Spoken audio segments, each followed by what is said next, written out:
champions they like to send up will keep our end up, and they will know that they've been playing against the famous old dark blues. Good evening, everybody, and welcome to In the Blue Corner on the Sunday edition with me. I was just enjoying that. With me, Joe Luzza here in Bangkok. I don't even know where I am. And it's Chris Beach in Melbourne, Victoria, Australia. And Vince Loccisano in Carlton. Okay, so guys, how is everybody this evening? Okay, don't all answer at once.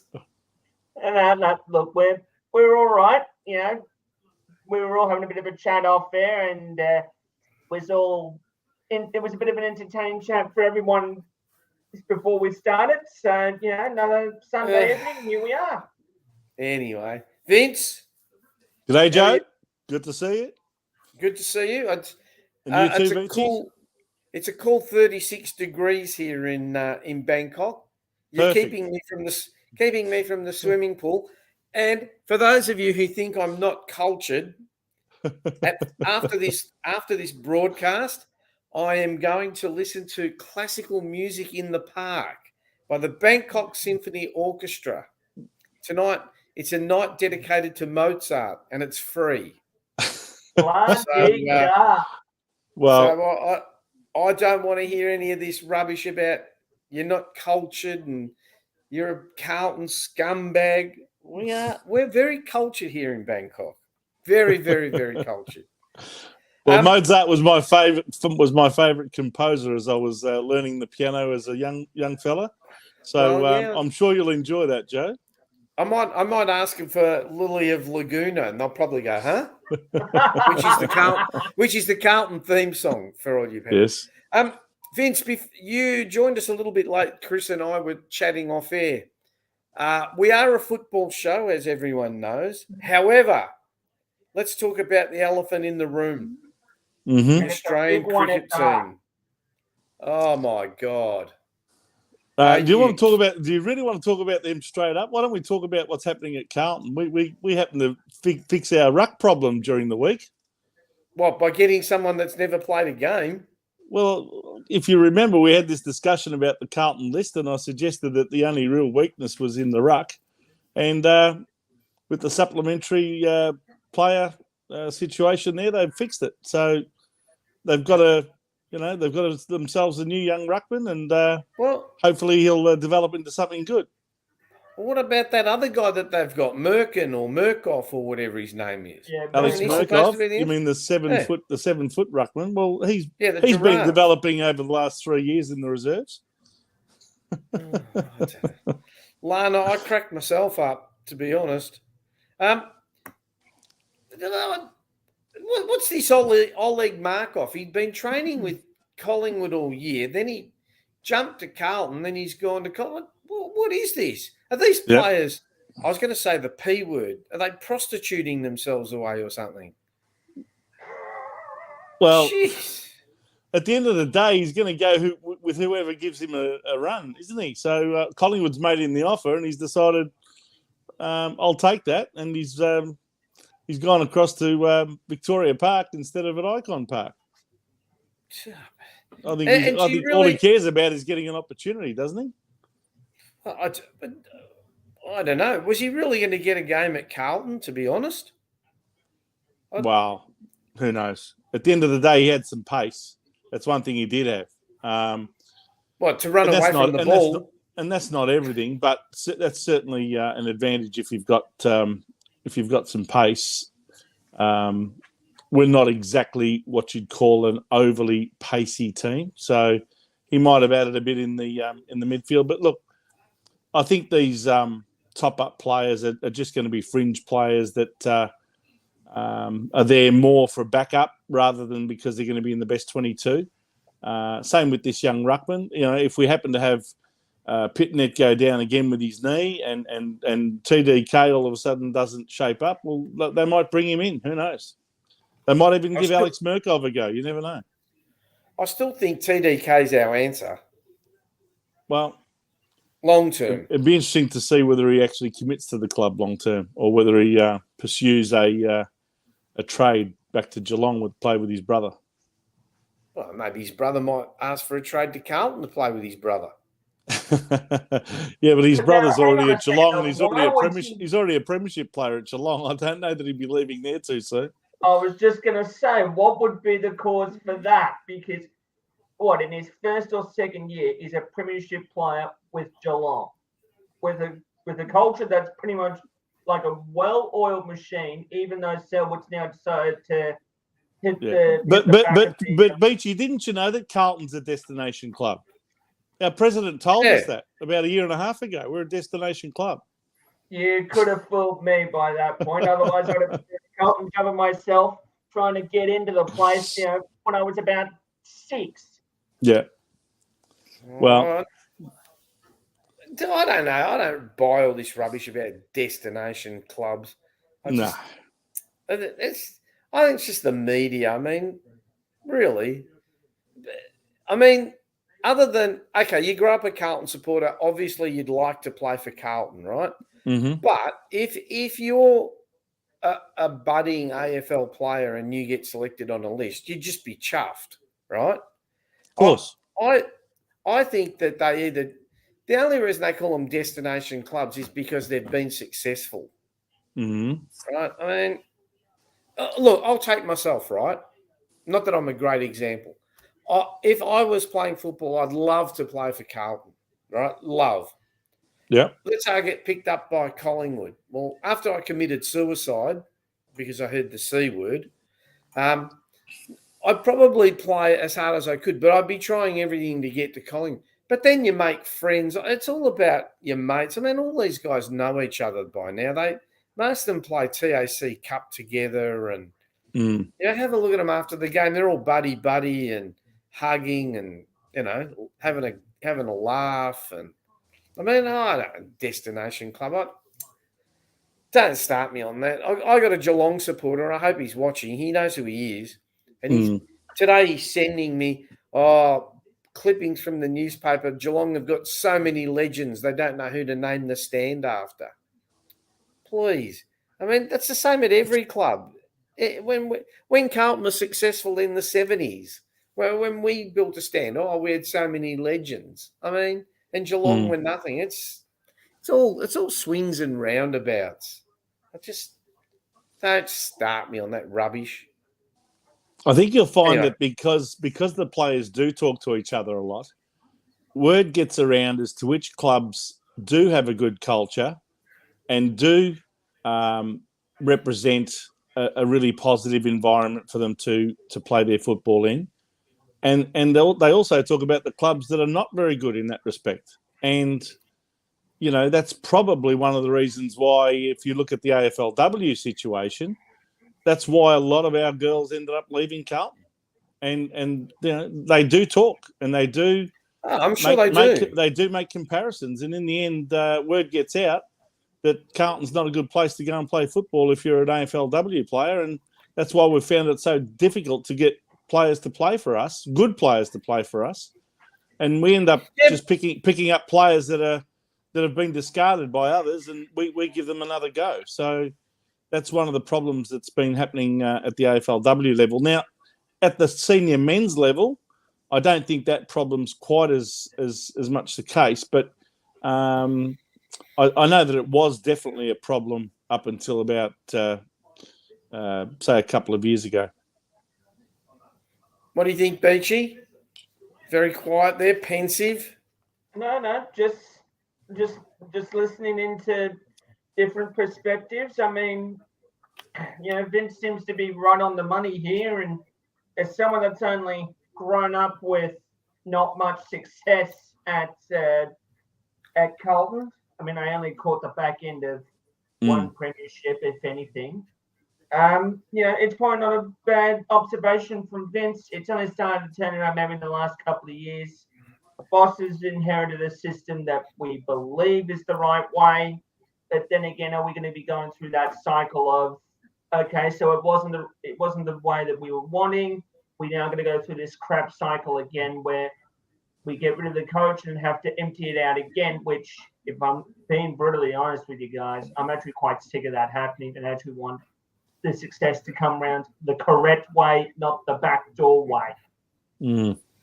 Yeah. But Vince, just going on your point about, the women's team, there's got the culture has to have been the same in the men's team. You can, they all sit around the same sort of locker room. Well, it was, Joe. I mean, if you recall, and it's the same. It's the same leadership. It's the same president. It's the same board. It's not much difference. Hang on, Jimmy's saying there's a lot of politics in women's football.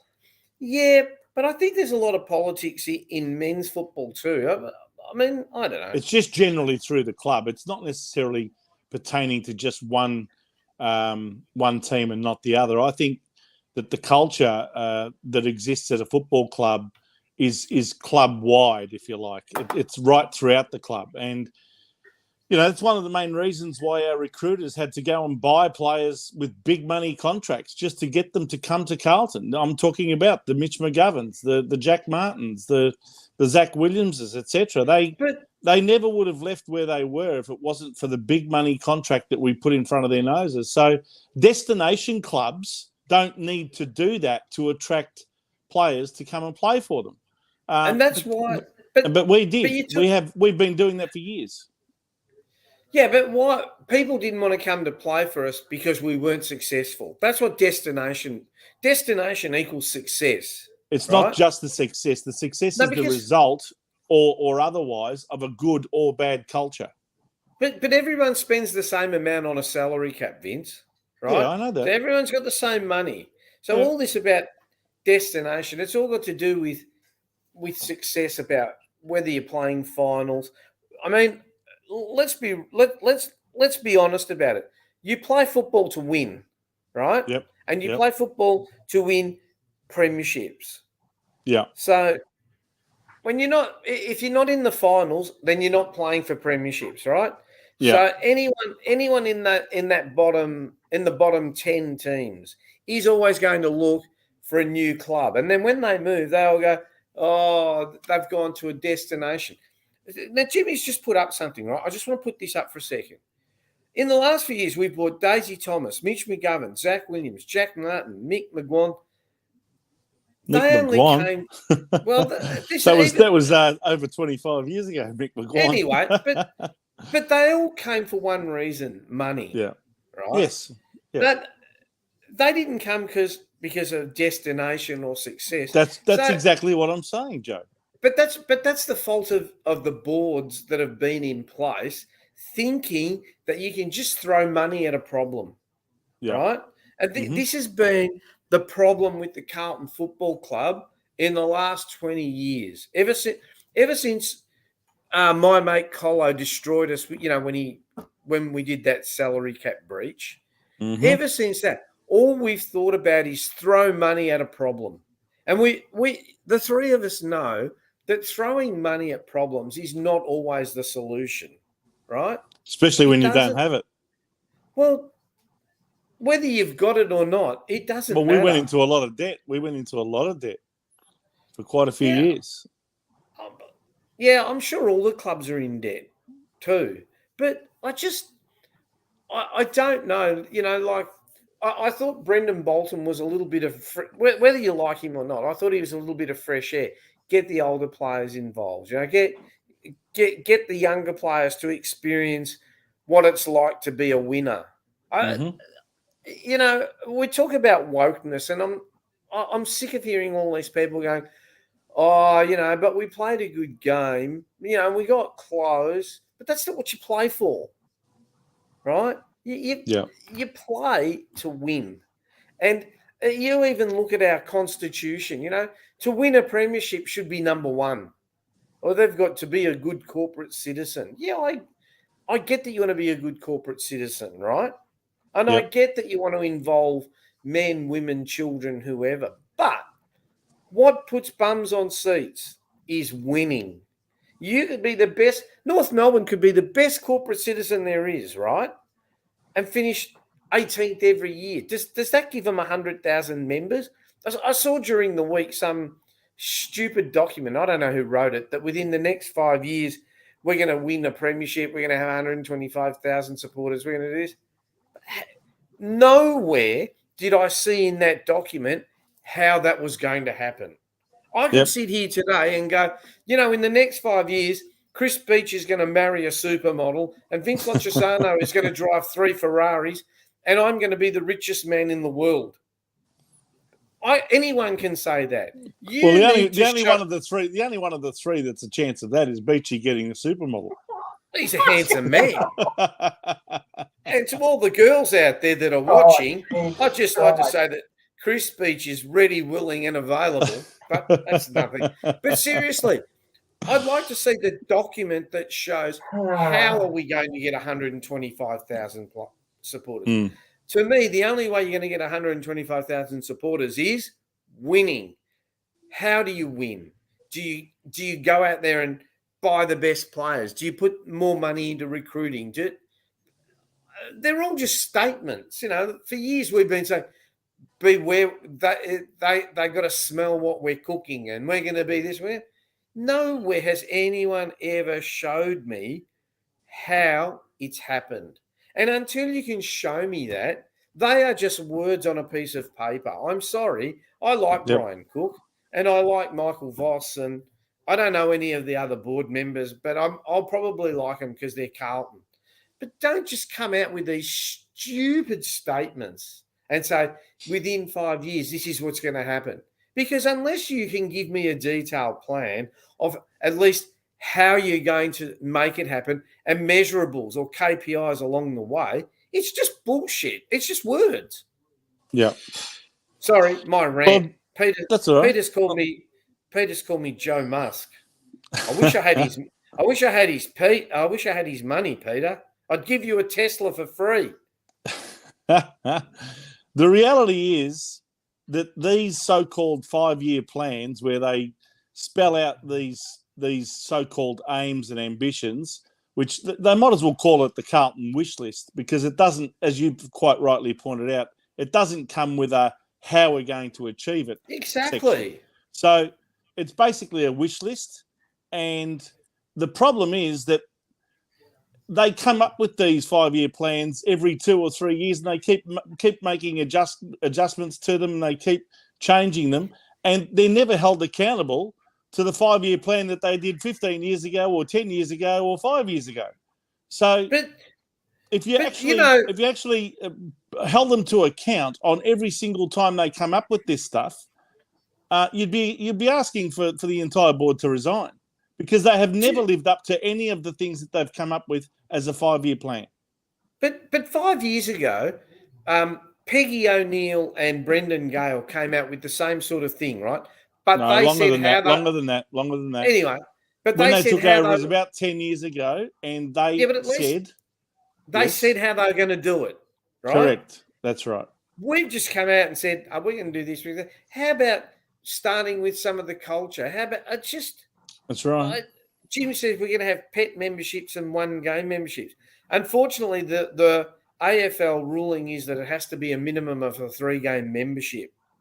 But whether you sell 1-game membership or 3-game memberships, people don't go unless you're winning, right? Have a look. When Richmond were losing, they didn't have anyone at their games. When they're winning, they got 100,000 people. When Collingwood are losing, they get no one at the games. When they're winning, they get people. God damn it, even Hawthorn. When they're winning, they get 70, 80,000. Now they're shit. They get 40, 50,000. So it's just, Peter's right. It's a publicity stunt. And it's there to create a headline and it's there to get people talking. But unfortunately, it's people talking the wrong way. All my friends are saying to me, "Oh, your club's full of shit because you're going to do this and you're going to do this." How are you going to do it? And no one can tell you. I reckon if I asked Brian Cook, he'd probably go, "Oh, we've got a plan." Well, share it with me. I'm a paid up member. I pay $1,000 a year. I have done for the last umpteen years, right? And in the last 5 years, I've been to one game, right, because of COVID. but they're still quick to ask me for my $1,000, and I'm stupid enough to pay up. And then I'm asking them questions about how are you going to win premierships? Oh, well, we can't share that. Why not? Tell me. At the end of the day, I am a shareholder in your company. Whether you like it or not, Leo Sayers and crew, you are not answerable to the players. You are answerable to the supporters who support you. You're answerable to the sponsors who give you money. Answerable to each other, right? That's what they seem to do. They just seem to be. What's the name of the lady who was in charge of our women's program? I can't even know. I don't know her name. Patty Kinnersley. I've never even heard of her. And has she come out once and said what they're doing about the women's program? Has she said once, oh, well, we need a full-time this, we need this? No, instead what they do is they go, you know what, you're the second longest serving member. You should be the vice president. Well, why? These people, they get elected to these positions and then they seem to forget what they're there for and what they're answerable to or who they're answerable to. Whether you like it or not, whether you put up a 3-game membership or a Captain's Club membership where I buy a seat to every game, or whether you're a sponsor, the board is answerable to the supporters, the people that pay their way. No one else. But they seem to have forgotten all this. It's just, give us your money and we'll look after it the best way that we can. I'm just sick of it. Anyway, Joe, I've said it a number of times on this program. What you're saying is the way it should be. The board should be answerable to the members. The board should be coming up with explanations as to what's going on with our men's and women's programs. Patty Kinnersley, you're right, has not once come out and publicly stated anything about the women's program that she is actually responsible for. That's her area of responsibility on the board. But the problem is that you've got a board that doesn't see it that way. We are not members to them. We are customers. You just said it yourself. So long as you pay your money, that's all they want from you. You're 100% right. And this is the problem, that you've got a board of directors that doesn't hold itself accountable in the same way that it holds everyone else that it employs accountable. And, until that changes, you're not going to see anything change at all. So for all of the hype that's around Carlton this year, especially the men's program, and, we're going to make the 8, and we're going to be top 4, and we're a chance of winning a premiership and all this sort of talk that I'm hearing, we haven't done anything yet. So I think we should just pull our heads in a little bit and, let the men's team show us what it's capable of. Let the coaches show us what they've done to improve the team in the off-season, because we did not finish the year well last year. And yet again, rather than admitting that we had failed, rather than admitting that we had not lived up to the expectations that Luke Sayers himself said he had at the start of the year, which was to make finals. That's the minimum acceptable standard. They didn't come out and admit any of that. They just said, look, it was a good development year. It was a step in the right direction. And yet again, it's all smoke and mirrors. They cover it all up. They come up with their wordy explanations to try and make everyone feel settled down, and let's go again. Well, I can tell you now, if we don't perform this year, I don't think the members will cop it anymore. If we don't at least make the 8, I think people will have lost patience with everybody. Board, coaches, CEOs, the whole lot of them. To be honest, I think people have lost patience already. I mean, I have. Well, the thing is that they're all full of expectations. Look, at this time of year, most Carlton supporters are full of positivity, anticipation, and expectation, because it's been built up in the off-season. The club does it deliberately. It keeps spewing out one piece of propaganda news after another. If you look at the Carlton website, that's all it's about. There's never an article that says, we didn't do well enough. We failed. We need to perform this year, or else, basically it's time to hold people to account. No, there's none of that. But that's what should have happened. I mean, sorry, Chris is sitting there just listening to you and me rant. But last year, I remember Leo. So I keep calling him Leo, Luke, whatever his name is. Luke. Sorry, I'm going to call him Leo. Leo Sayers said making the finals is the pass mark, right? That's what we anticipate. We didn't make the finals. No. Right? So he needs to have come. If he is a man, or I don't want to be too unwokeness, but if he's got the guts, he needs to have come out and said, look, we failed in our expectations. Yep. This is not acceptable. Next year we have to do it, or else. I haven't heard anything. That's exactly what we would have heard from someone called John Elliott back in the day when we used to be a successful football club. He would not hesitate to come out and say, that is unacceptable at Carlton. We are a club that's proud and we have a proud history, and to not make the finals is unacceptable. And he would put it on the line, and he would put it on the coach and the players to make sure that they knew that was an unacceptable result. But we don't hear language like that from our board. It never comes out with language of that nature. I just put a comment up. Grubby, we're not being negative. Please, if you know us, Vince, me and Chris are not negative.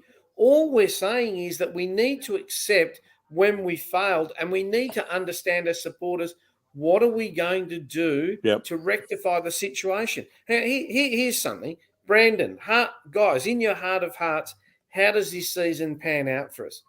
I'll be honest, okay?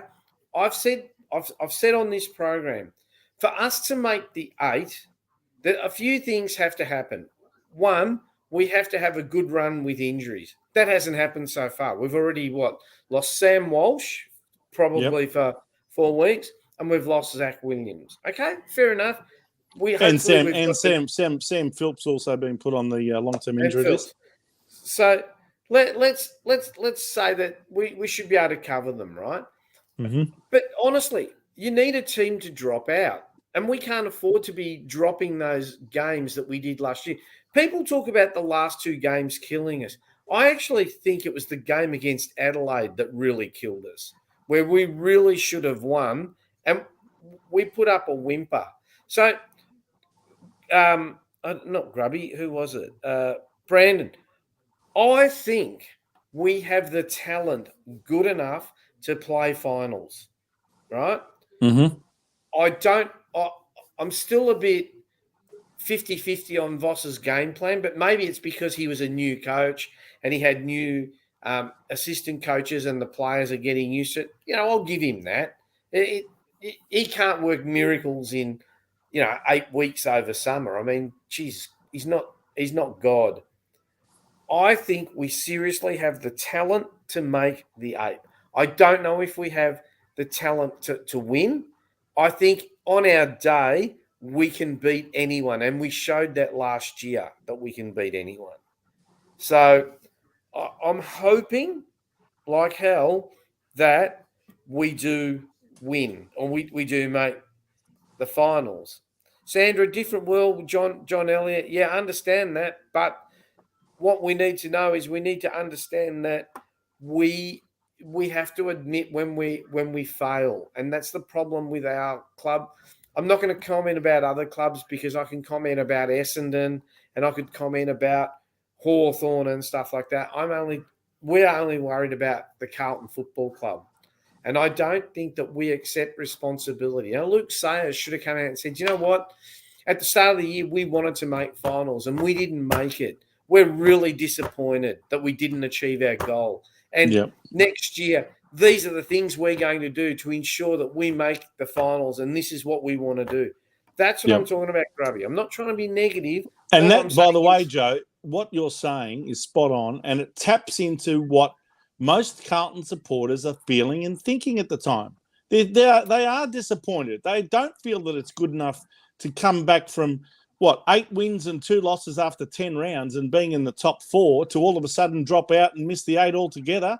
I'm sure 90+% of Carlton supporters would not have been satisfied with the way we finished that season. So if Sayers had have come out with that and tapped into the psyche of the average Carlton supporter, I reckon he would have gained a lot of respect from people like you and me and others for having the guts to come out and actually put it on the line. But they're so frightened to say it the way it really is because everything's got to look like, no, it's okay, everyone. Everything's fine. Don't worry. It's all going to be fine next year. Well, hey, Chris, okay. I don't think that's exactly what we want to hear, is it? No, Chris, this is aimed at you. Are you still breathing? I am still breathing, yes. And I'm just listening to you two talk because, again, I'm much younger than you guys, and this is all I've seen. So, look, I'm just listening because the minute I start talking, I'm probably going to talk for a little too long. So in other words, we've heard from the two X generation guys who are in their 50s and 60s.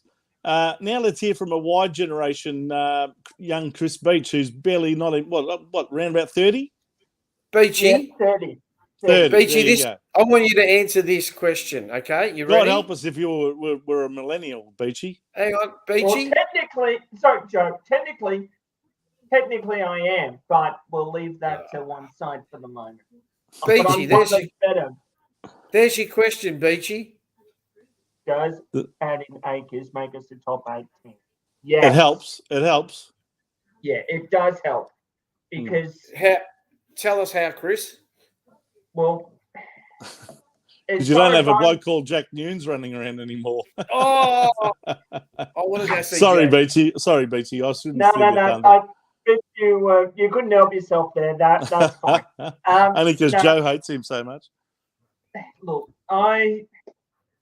it's my opinion that he is a ready and developed player. He's been in the system for a little while. Yeah, okay, he might have probably had a little bit more time to develop at Fremantle. But as far as I'm concerned, he's been in part of a successful culture. Sure, Fremantle didn't get to another grand final. They got to a pretty good strong position, but unfortunately they weren't able to get there when it really mattered. Like I said, I believe he's okay. I believe he's there for us to push us where we need to go. The question of how far we're going to go is now the one that needs to be answered because like I said, he's been in the system a little while now, and he needs to make sure that he pushes us in the direction that we need to go, the way we need to go. Now, that being said, I actually put myself on the line here and said 2023 was the premiership year. So there's a little bit on the line for me, but we'll see how we go. Well done. Now, here's another one. Anyone can come in. Who comes in for Sam Walsh? I actually think it'll probably be Kennedy because Kennedy was missing. I think this year I'm hoping that Chera stands up and we get it. I mean, I think he was okay last year, but I think he's better than that. So maybe, I mean, you've got Patrick Cripps in the middle, maybe even Fisher.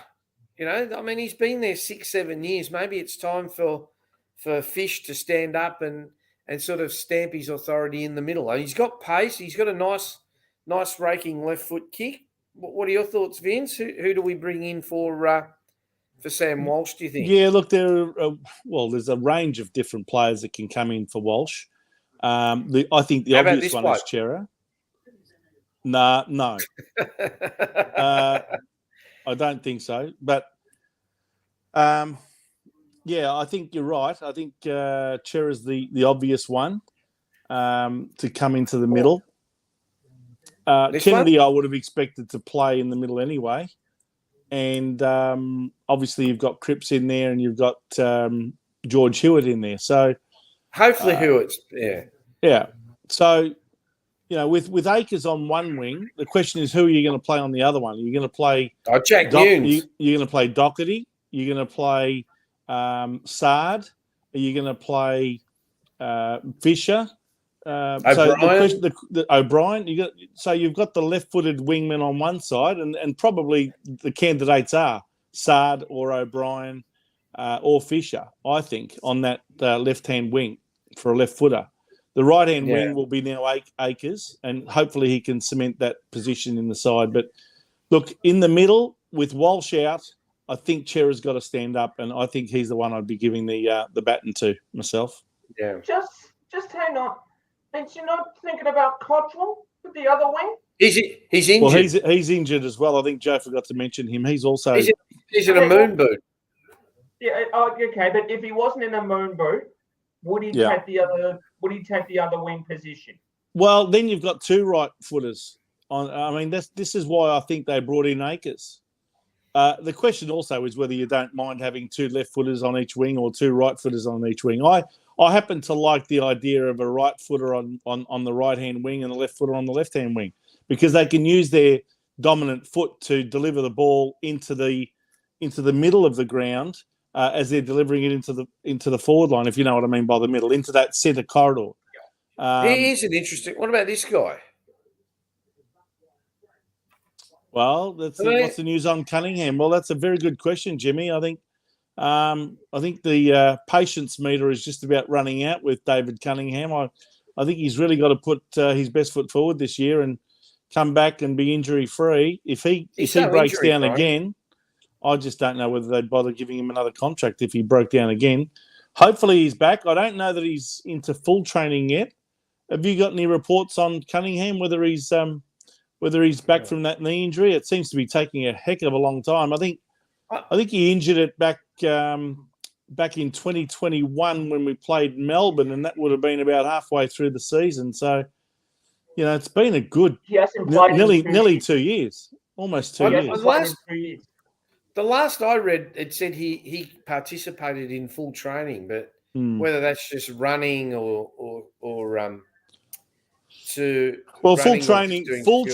full training normally means every activity in training, including all the man-on-man stuff and hard running and all of that. So hopefully he's not far away from being fully fit. Mate, I saw him play as a junior. He was a gun. He's a very skillful player. Look, if we can get Cunningham back playing well. Obviously, we had a taste of Caleb Marchbank coming back from serious injuries last year. These guys are like picking up brand new recruits, because if they haven't played for a year or two, it's like bringing on a new recruit into your side. So hopefully these guys that have had long-term injuries can remain injury-free this year. It'll go a long way towards us making the finals and playing a big part. I think we mentioned this earlier, Brandon. I don't know when you come on. Do you think we'll lose TDK? I personally don't think we will. And Sandra doesn't think that he's the answer for. Can I ask a question, Joe? You can. I wonder, has the club recruited that young ruckman as a form of insurance policy because it might be suspecting that TDK is looking at leaving? Because if he leaves at the end of this year, we've got really nobody else that we've developed other than... They could pick him up next year. I'm really surprised that they picked up the ruckman. But I wasn't. I actually thought it was a good decision. When I saw it, I thought, good. This is like plugging the holes that we've identified already. Even on this show, we've identified that gap. I guess. But Grubby's right. I said this earlier. Our best 22 beats any side, right? If they're all firing. It's capable of beating any side, yes. It's 23 now, isn't it? Isn't there 5 on the bench? Yeah, 23. Really get used to 23. They've made it 23 players in 2023. Hang on, bit peed off. Sam Walsh is a bag ahead, 3 fusions, bulging disc, don't get better. Should have got operated. Look, we don't know the full story, Grubby. Some of these players, say they're all right when they're not, and some say they're not all right when they are. So, I mean, you've got to rely on a couple of things. You've got to rely that the individual is telling the truth about how he's feeling, and then you've got to put your trust in the doctors. Gina thinks TDK's gone. Why, Gina? Why is he gone? Gonski. I don't know, but yeah, she thinks he's gone. Well, that's maybe what she suspects. Look, everyone's entitled to their opinion. I think time will tell. I mean, if we can have a really big year and finish, around the top 4 and go deep into the finals, he might think, no, I want to stay. I want to be part of this journey, and I've been here for quite a number of years, and I want to see it through. You never know. You just never know. Here's one that we're going to go on. Chris, who's going to have a breakout year? Jesus. No, he's not playing for us. No kidding. Oh, dear me. I'm only saying that because it's a hard one to answer that. Have a think. Vince, Yeah. who do you think?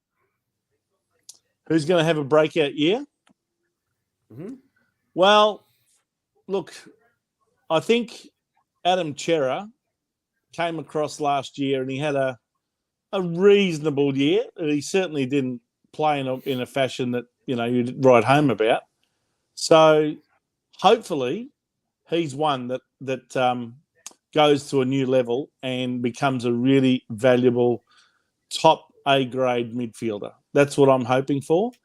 The other one that I think could have a breakout year is young Motlop in the forward pocket. Now, that's a big call because he's still only 19.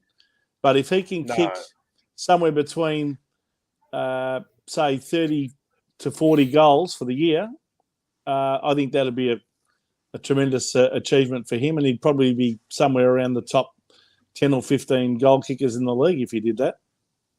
So I'm going to answer the question with a question, right? Which I don't like doing. You know who's going to have a breakout year? Anyone who's up for contract renewal. Well, that's funny. Sorry, Vince. Mitch McGovern. Yep.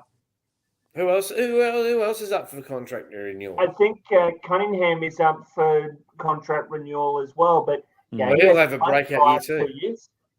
He hasn't played for the last 2 years either, so that could be anyone.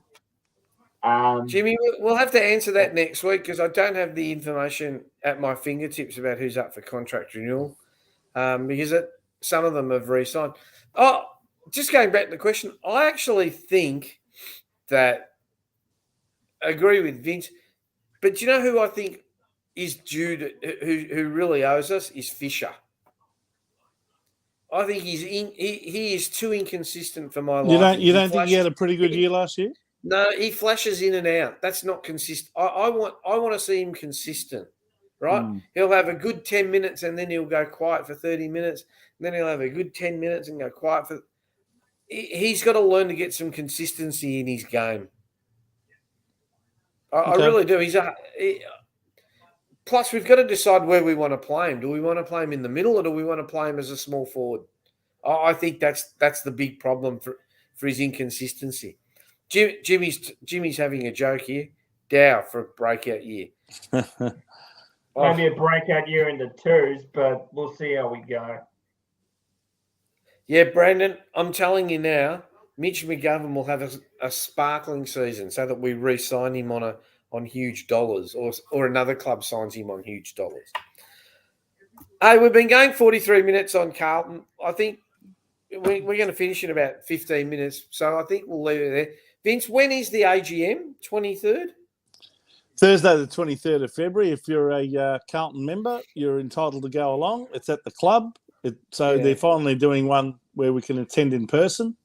That hasn't happened for, have to be since February 2020, just before COVID hit.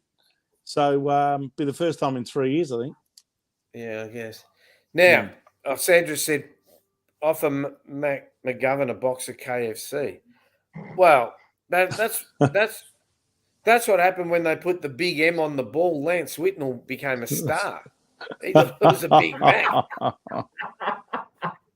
Same colour, probably same texture too. Now, I started the start of the show. Chris, our resident cricket expert, tell me, the Australian 11.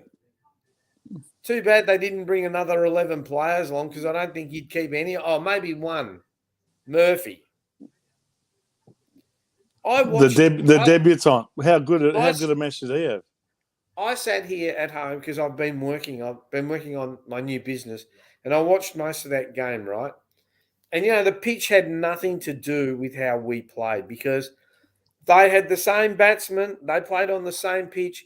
Their number 9 batsman could make 82 runs or 62 runs, and our top 5 couldn't make 62 runs. Yep. 5 of the first 6 wickets in the second innings were LB.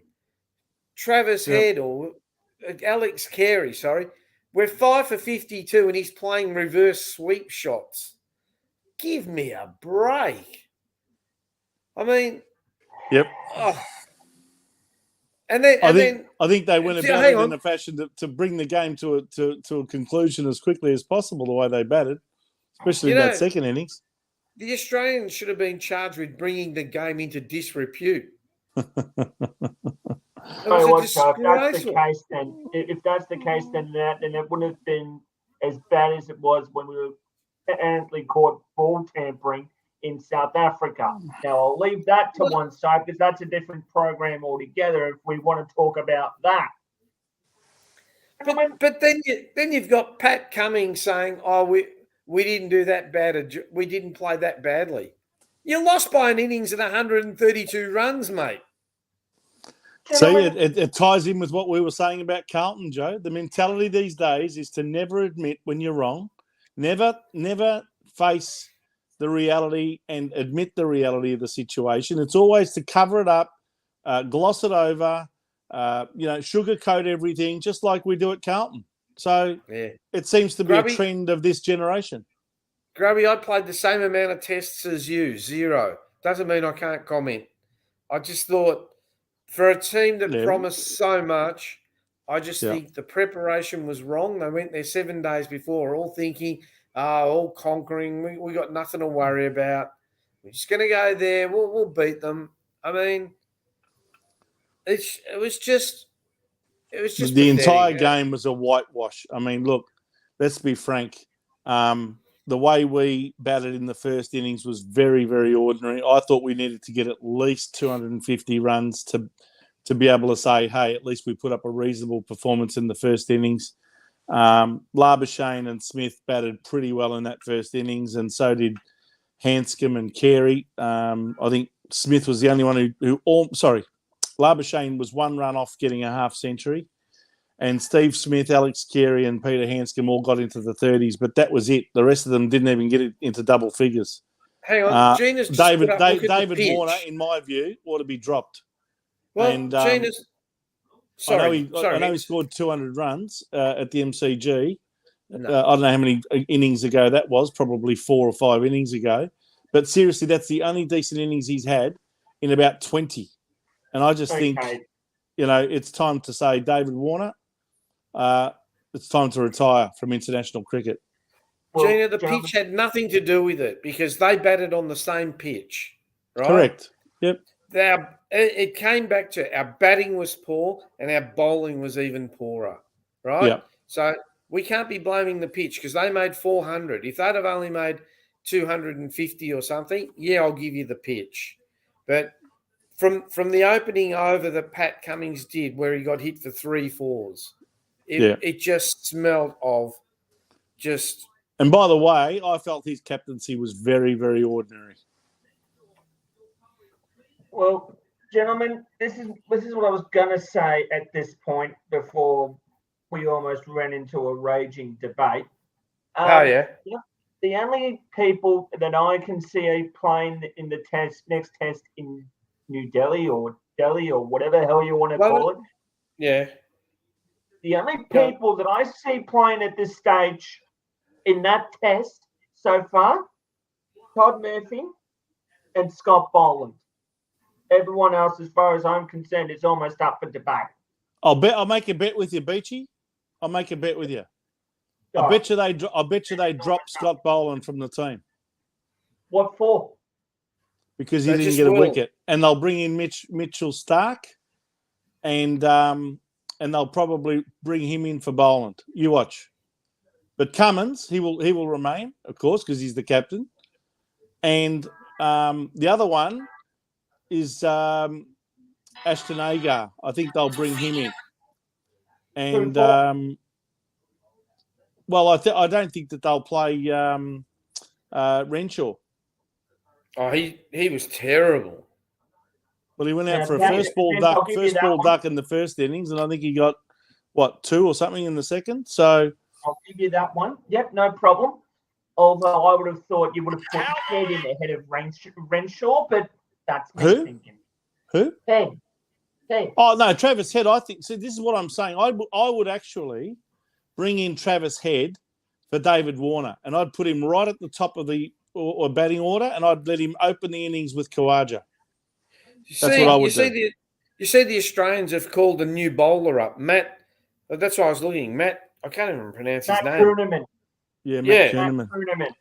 Is he Now, Australian? can I ask you a question, Beachy? Can I ask you a couple of questions, in fact? Go. Why did they bring Mitchell Swepson up to India, not play him, and now he's got to go back for the birth of his child? Why did they do that? Now they're flying him back and bringing in Kuhneman instead. Now, surely they would have all known that beforehand. That is a question that I would like answered myself. The other question I've got is they're going on about Travis Head, leaving him out of the team because of his record in India and how on the subcontinent his record's nowhere near as good as it is in Australia and other places. So what did they bring him for? I mean, if you're going to bring him into the aeroplane and fly him up to India, he's been in sensational form in the Australian summer. Why bring him? Why not play him if you're going to fly him up there? I don't Why know, would you mate. do that? I mean, I don't understand the logic of these selectors. I just cannot understand it. but you see, this is what really confused me, right? Travis Head, no score under 50 in recent Test matches that he's played. Yep. Right? His average is going to be up there. He's the world number 4 batsman in the ICC rankings, and you put him in for, I'm sorry, but Renshaw, who's acted like a spud in the last Test match, because he was exposed on a spinning pitch that I accused of being anti-left-hander. Well, they reckon that Renshaw's record in India is a lot better than Travis Head. Well, he made a first ball duck and 2, and he's out of form, whereas Travis Head's been in fantastic form. I mean, seriously, these selectors ought to be replaced. They don't know what the hell they're doing. Yeah, don't worry, Vince. I can tell you that right now. I was speaking. The other one I reckon that needs to come into the team, subject to him being fit, is Cameron Green. He will make a big difference because he can bat and bowl, and he will give us a lot more variety, I think, going into the second Test. But seriously, I think we've got a lot of problems and we've got a lot of holes in that team, and I'm not very impressed with the leadership that we're getting from our captain. I think he's been very, very ordinary and been exposed in that Test. Oh, I think a lot of them need to answer. But look, that's okay. I know there's 3 more Tests. Is that right, Beachy? Is it a 4 Tests? 3. Yep, 3. 3 more. Let's see if they can get any better. Vince, you're our resident sport expert. The only other sport I know about is happening tomorrow. Oh, too. My beloved Chelsea, they should have won last night, but okay, we drew. Yes. You guys are both Evertonians. You got the Merseyside derby on Monday night. Tuesday morning our time here on the eastern states of Australia. It'll be 7 o'clock in the morning on Tuesday, Australian Eastern Daylight Saving Time. Well, hopefully you can get them. They're in a bit of a lull. Who is? Liverpool. Oh, look, yeah, for sure. Look, I think they're vulnerable, and we came back to form with a fantastic win. I say we, Evertonians, like Beachy and I, would have been wrapped with that result over Arsenal, the top team on the ladder. But hopefully we can keep that form going and beat Liverpool. But it's never been a happy hunting ground for Everton over the last 25 years. I think we'd be lucky to have won more than a couple of times. Well, we did win during the pandemic when there was no crowd there, so that was something. Yeah. What a pity that we had to win in front of no crowd, Beachy. Exactly. Good. There you go. Exactly. And the only other sport I know anything about is on tomorrow morning, the Super Bowl. Yes, well, Who do you like here? Do you like the Chiefs or the Eagles? Yeah. Well, they've both been as good as each other. I'm going to go. I'm going to go for Kansas City or Yeah, Philadelphia? I go for Philadelphia for one reason. They've got 2 Mhm. Australians in the team. One of It's which the is only a reason. former AFL player himself in Aaron Sipos. Yes, the Yeah. former St Kilda player. Yeah. And then there's that Sydney rugby player, isn't it? Looks like a man mountain. Yes. I guess I don't know I guess if you haven't got an allegiance to either side, you'd probably lean towards the Eagles for that very reason, Joe. You're probably right. We've got a couple of Australians playing in that team, so lean towards the Eagles. But I think the smart money might be on Kansas City to take it out. Well, it is the World Series of football, World Series, Yeah. a game where it's only played in one state. Vince, Hey, any Joe, by the goal- way, I've got an idea for you with that Super Bowl. Yeah. You've just started a new business. Why don't you take out a 30-second commercial during the Super Bowl? It only costs you about $100 million. I've only got 97 million. I've only got 97. Now, we wanted to keep this show to an hour, and I suppose a few people have tuned off, and we've got a very special segment on this show, Yes. and I'd like to introduce it to you. It's Vince Golden Tonsils Loccisano's best bet. I've got best bets, but it is the bet of the week. So, Vince, Yes. what is your bet or bets of the week? And you will be judged on it. Right? Will I really? I'd just like to put to all our viewers who are watching that if you have $100 on this bet and it doesn't come up, please, Oh my God! Talk direct about message pressure. Vince Loccisano and he will refund 50%. No. What's the bet of the week, Vince? Or have you got bets? Oh dear me, I haven't even thought about this, Joe. I thought we were just going to talk about this segment, but you're putting me under pressure now. That's what it's all about, Vince. Well, look, where are we? I'm going to go the Merseyside derby on Tuesday morning between Liverpool and Everton. Yeah. Okay. And I'm going to suggest a win for Everton. Okay, but don't put a lot on it. You'll get good odds for it, but I'm confident we can get the chocolates there. So Everton to beat Liverpool on Tuesday morning in the Merseyside derby. That's the English Premier League soccer. So, in the words of Mick Malloy, go Cocoa Bananas, mortgage your house. No, gamble responsibly. What's the fun in that? Put 50 cents on it. Where's the fun? Where is the fun in gambling responsibly? Oh, goodness me, Joe. Don't start talking like that. You'll get us into trouble. Okay, don't mortgage the house. Just have $100,000 on it, right? Just a lazy 100K. Well, all right. I think you'll find. Have you got any odds on that one, Beachy? I haven't seen the odds on it at the moment. Give me 1 second. I will just look into that for you as we speak. As a matter of fact, I can tell you what it is. $1.50 Liverpool to win, and $6.50 Everton. So what? Actually, I'm going to change what I'm going to suggest here. Oh, what? The draw is $4.25, and Everton to win is $6. So what I'd suggest is that you put $1 on both the draw and Everton to win. No, so that way you come out in front either way. No, I've put it up. You've got Everton to win at $6.50. So people, if you put $100,000 on it, you walk away with $6.5 million. No, you don't. Where did you get your bloody calculator? I'm joking. You can 650,000. Yeah, and you can buy me, Beachy, and Vince a Tesla, and you can even buy yourself a Tesla. I think it's time to say good night on that note. So the bet of the week is Everton to win, $6.50. None of this draw. Don't sit on the fence, Vince. Don't be a palm tree, right? Yeah, no. What I'm saying is that's the smart way to do it. Punters out there, bet the draw and Everton to win, and you'll win either way, so long as one of those two results occurs. I'll have to back it up, people. There's no smart way of punt. It's either get big or get out. Right? Go big or go home. Go big or go home, you reckon, Joe? And Gina's happy to take all your bets, right? $6.50. She'll give you. She's at the tab. Go and say hello. Oh, by the way, Joe. Now, look, Yeah. as you know, I do a segment with Paul Sebastiani from the Jumper Punch Yes. on his overnight crowd show on SEN Radio. That's 11:16 on the AM dial. Please For tell those me of you who these might not know what I'm talking about. Now, unfortunately, because of the timing of our show, most of the meetings have occurred for the weekend, if not all of them.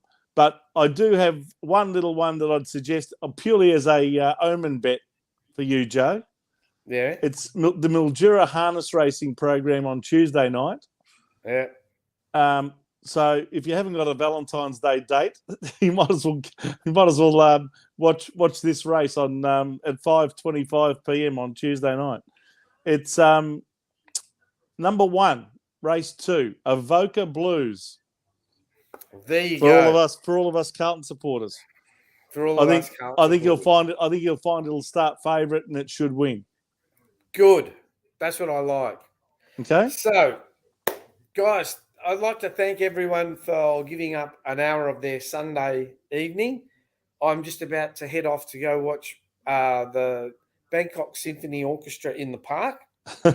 So I'll think I'll remember to take a video. So don't forget, share, like, tell everyone about this YouTube channel, Facebook page. We're nearly at 1,000 members. Subscribe too, because it doesn't cost you anything to subscribe. No, exactly. On YouTube. Talking of which, don't forget Jumper Punch, Rocco, Marcello, Paolo. Seems to be an O happening there. I don't think they're on this Tuesday night, Joe. I think they might be no, having they're not. another They're show. not on. I think they'll They're be not back on maybe on the 21st of Feb, if not the 21st, definitely on the 28th. I think I was talking to Rocco. I think it's the 28th. But subscribe to their channel. Yeah. They've got some great interviews, and you'll even see the one and only Golden Tonsils on there with a few of the interviews. I'll be doing a special segment for the guys on the Jumper Punch, BangkokJoe. I'm going to be getting around Bangkok and showing some of the sites for people who want to come out here and see some touristy things. That's all right. To all the girls out there, I hope you have a great Valentine. I'd say it to the boys, but I'm not that way inclined. But if you are, I hope the guys have a great night too. Beachy's going to send about 3 dozen red roses to all his flames. No. He's got red roses coming to his place in their dozens. The girls send him red roses as well these days. Oh, Jesus Christ. Do you know the local florist has asked, who is this Chris Beach? Oh, shit. That has not happened. Beachy's mum and dad are in shock. We didn't know Chris was such a stud. Anyway. You realise that Chris Beach is well known now to be Carlton Football Club's most recent sex symbol. Did you know that, Joe? All the girls are crazy about him. He's the Carlton Football Club's most raving about eligible bachelor. That's it. He is. He's actually going to be Bachelor of the Year. They're talking about him being on the next series of Bachelor. Yeah, do you remember those little plastic footballs you used to get from the bank that you put the money box in? You remember those? Chris is going to pose nude with one of them strategically placed. All right. I think we've done it to death tonight. So, guys, it's good night from me. It's good night from me. And it's good night from both of them. And good night, everyone. And we'll go out with the music.